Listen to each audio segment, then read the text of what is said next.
አንተ አሁን ይሄን ስራ እየሰራን ያችን የመሰለሽ ፍቅረኛ ያስከው ፍቅር እኮ የእግዚአብሔር ስጦታ ነው። እሺ ይሄን ፍልስፍናና አቁምና አርፈ ሊስትሮን ስራ።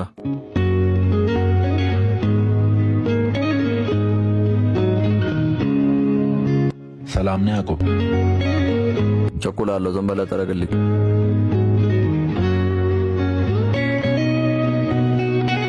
አንተ አሁን ይሄን ስራ እየሰራን ያችን የመሰለሽ ፍቅረኛ ያስከው ዳኮ ፍቅር አያምርበትም። እንደዚህ ዝቅ ብሎ ሲሰራ ነው አሪፍ።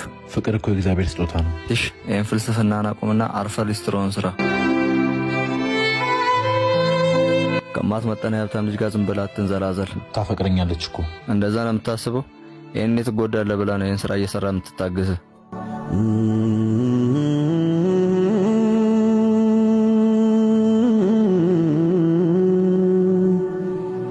አልቋል። በለንካውን የቀረውን እሷን ሻይ ገብዙበት።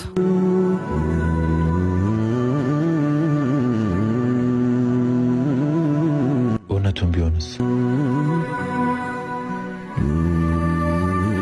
ሄጄ ላውራት ይገባል።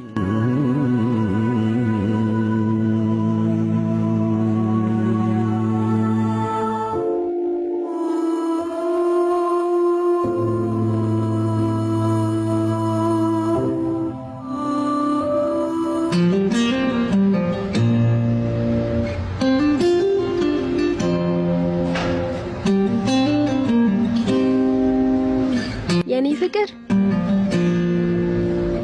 ግን ዛሬ እንዴት ስራ ቦታ ድረስ መጣ? አንድ ነገር ልነግርሽ ነበር።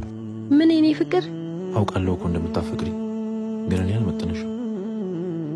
እንደምታውቂው የምሰራው ሊስትሮ ነው። ምንም ደህና ገቢ የለኝም። ሰዎች እንኳን እንዴት ከሷ ጋር ሆንክ ብለው ይናገሩኛል። እንደዚህ አይነት ስራ እየሰራው መቼም ህይወት መለወጥ አልችልም። ከኔ የተሻለ ገቢና ስራ ያለው ወንድ ነው ላንቺ የሚገባው። ከህይወትሽ ልውጣና እድልሽ ሞክሪ።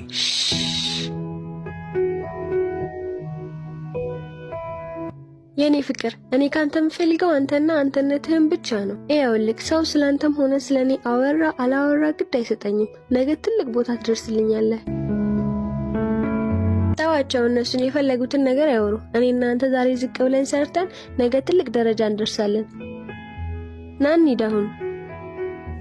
ምን ቆንጆ ቢኖር የሚደነቁበት ለኔ ሌላ ነሽ አንቺ እኮ ማለት የልቤን ሰማይ ጨለማ ሽሮ ብርሃን በሞላ ልዩ ተፈጥሮ።